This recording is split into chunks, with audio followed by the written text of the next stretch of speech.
ARESxGOD here, and it's time to talk about Vinland Saga. And this episode, again, the pain, pain, pain, and more pain is the culmination of everything that led up to this point, and just the last goodbye from somebody that didn't deserve what happened to them here. I knew it was going to happen, but it still hit like a truck. And even more after the amazing episodes that we had, the last few have just been twisting that knife in the wound, just showing the cruelty, the pain, and how many lives can be lost just because of some people that have power and some that are morons like Kettle.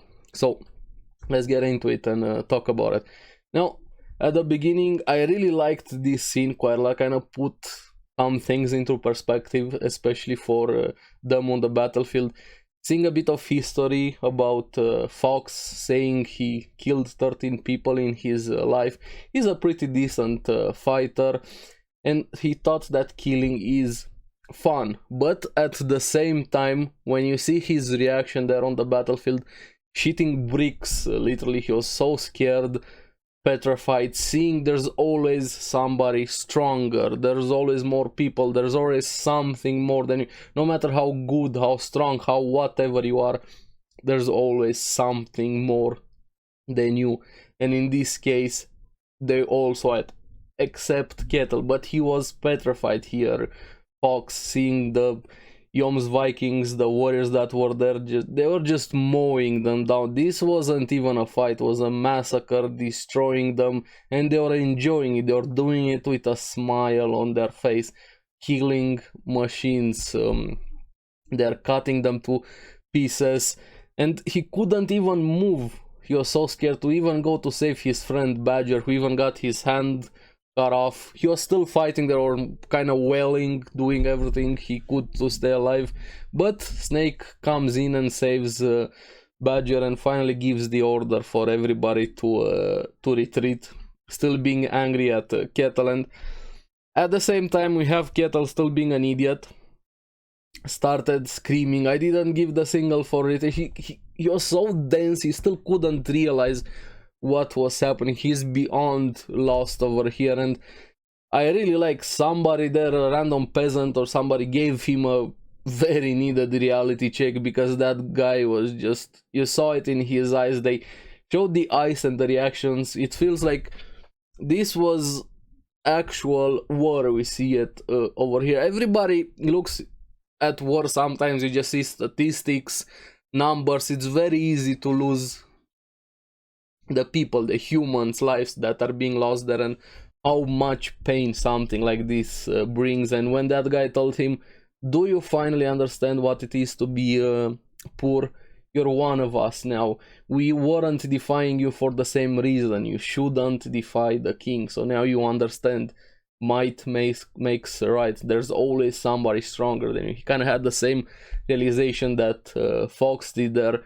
But yeah, Kettle, you're a moron. Moron would be an understatement. Then he almost gets decapitated there. Even Wolf talking to Kanu, saying, hey, I think maybe Kettle, the commander, was decapitated, even though Canute wanted him alive.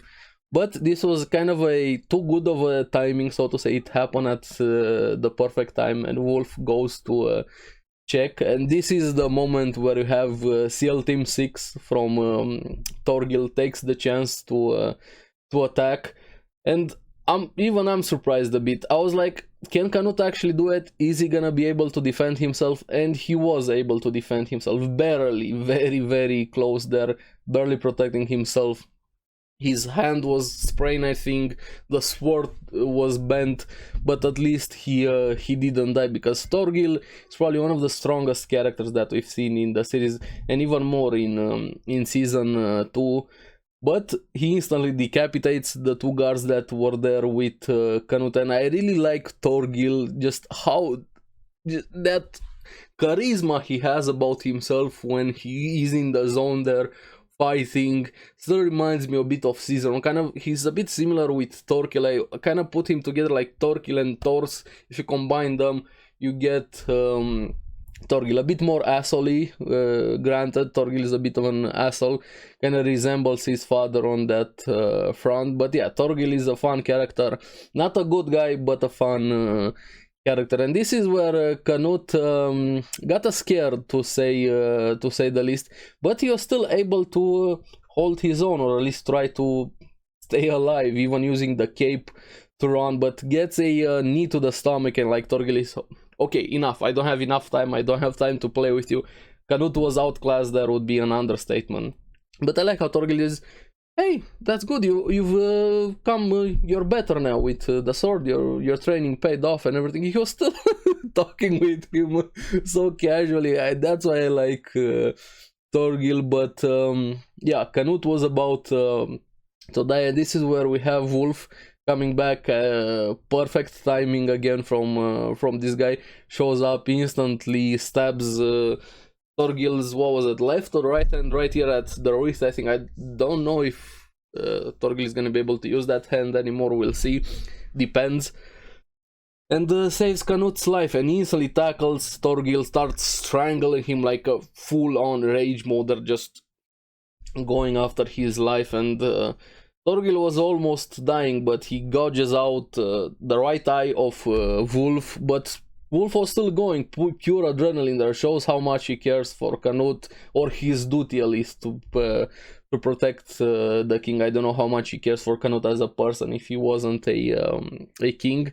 But yeah, Thorgil almost died, but he gets out of that chokehold there barely. Both of them were in very bad condition, and he knows when everybody starts returning, he decides to run to retreat. So we're gonna see Thorgil again. I don't know what's going to happen with him, but I think he's also probably gonna die, but I'm not sure about that. But I'm happy he kind of got out of there. It's gonna be interesting when we have him fighting again. Now even Canute commenting that he likes Thorgil and still wants for Thorgil to serve under him. So I don't think that's going to happen. I don't think there's any way where Thorgil agrees to that, but you never know. I would like for that to happen, but I don't think it's going to happen. But this was kind of war. We were gonna see the fighting, a lot of fighting happening up to this point. And this is where slowly the pain starts happening. We have Snake shocked that they're retreating when everybody went to save Canute, and he gets Kettle, who's wounded, passed out, and yeah, he's still alive, unfortunately. And we have Eren and the others deciding to leave, but this is where we have pain and more pain, because Arnheid, the tearful, painful goodbye from her, hearing the sound of battle, reminding her of how her life went to shit the first time, for lack of a better summary to summarize everything that went in her life. They're reminding her even of the past trauma, considering her current situation, and Einar telling her they're preparing to leave. But this was a very important question from her, telling her, where do we go? Yeah, that's a good question, but Leif says go to our village, referring to Iceland. But are there slaves there? Are there wars there? Yeah, Leif is honest. Yes, there are. Battles have happened in the past, and I would lie if maybe they're gonna happen again. I can't say they won't. And this is where this is a goodbye. What happened last episode when she saw Gardar. She's taking her moment here, saying, I'm not going, my family is waiting for me, I'm going somewhere else. I just wanted to say thank you. And I knew it was gonna happen even more from that scene when she left in the dark of night there to go take care of Gardar. But the way they build it up to this point, I hate Kettle so much, would be an understatement. And just I got teared up seeing Einar in that way, and the voice actress again did such an amazing job. You can feel like she's actually dying right there just by the voice, without even seeing where she is. And how thankful she was, saying she felt alone, felt like she was in a dream world, in a nightmare, until Einar and Thorfinn started spending time with her, talking to her. Einar especially, their morning talks and the stories. Einar trying his best to get her to have something to live for, telling her, hey, you said you're gonna protect your unborn child, but she knew it died, because we even saw the child last week in the afterlife, the way they portrayed that, and saying, everyone I love is dead. What point is there for me to keep going, for me to live? What can I do? Why do I have to live? And this struck a chord also for Thorfinn, kind of similar situations with him. He needed a reason to live, the same way that Arnheid is losing her, or lost hers so far. But thankfully Thorfinn found one with them. And Einar, again, I feel so bad for this guy. He cared for her so much, just it kills him. You even see Einar dying inside the more we get closer to Arnheid's death, and she finally passes out a bit. She doesn't die, she faints a bit, and Thorfinn tries CPR, tells Einar, don't go, I love you, I need you. He finally confesses to her, he's honest to her, but it's a bit too late. I don't know if there could have been something between them, but even if there wasn't, you know how much he cared for her. And even if she went with her husband, if somehow in a different timeline they were able to get back together and live their life, Einar will still be happy for her. That's how much he cared for her. But unfortunately we're watching Vinland and not fairy tale. As much as I love fairy tale, this is a different type of story, and unfortunately she dies. No matter how much they tried, at least she had her goodbye, but still, fuck you, Kettle. Now, this moment was just beautiful and sad at the same time, and even more after that when Thorfinn starts telling her the story of Vinland, like sort of a goodbye, a send-off to her, this magical place where everybody can live in peace. So yeah, pain, and more pain in this episode. I wanna kill Kettle so much, but Arnheid, I hope you're going to a better place.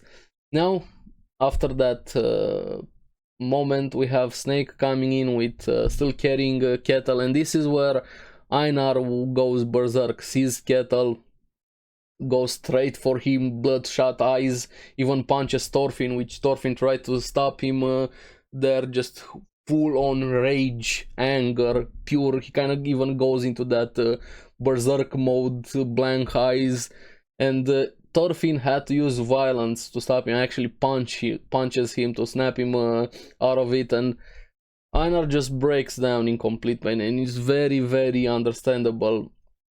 But what Thorfinn did there kind of saved Einar from becoming like him, saving him from the same nightmare that Thorfinn went on, and basically his entire life up to this point, or until he became a slave, looking for revenge. Kind of had a similar look and anger when we saw in season 1 when Thorfinn as a kid, how angry he was, even in the back of the ship there, looking at what was it, Ashalad, drawing a blank right now, just saving him from going down the same route, even though he had to use violence. But this is where I'm thinking, how is he gonna be able to achieve his goal without violence when he had to use it just to stop his friend right now, even telling him, killing Kettle won't quell your rage. I was stuck in hell for a long time, I don't want you to become like me. So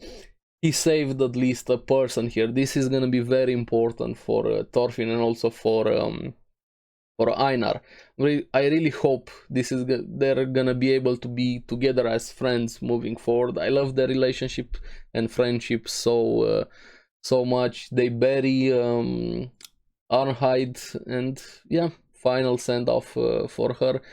And that was pretty much the majority of the episode, the main parts of it. And now we have Canute kind of talking to himself, or as a narrator, saying that God is looking down at them with all of the war, everything that is happening, thinking about all that's coming, all that went.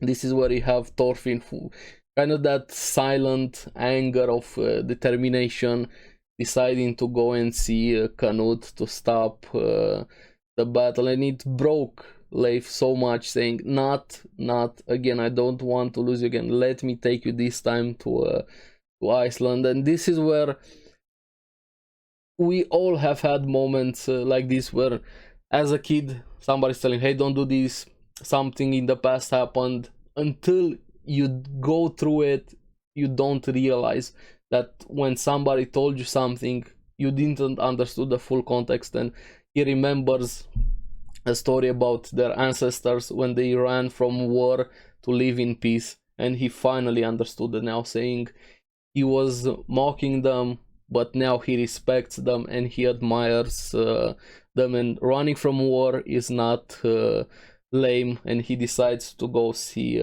Canute and Leif. I'm gonna have the ship ready, let's come back alive. And he says, I should make it alive, they only have 100 men. I don't know what's going to happen. Is he gonna actually fight all of them to get to Canute? But I think when Canute realizes that Thorfinn is coming to see him, they're probably going to have a conversation. Now, what happens after that conversation, I have no idea, but it's gonna be a very interesting episode next week. And just pain, and more pain. And even the title of the episode was Pain. That's gonna be the thumbnail. So the last few episodes have been just full of tears, to say the least. But this is such a beautiful story that we have the characters.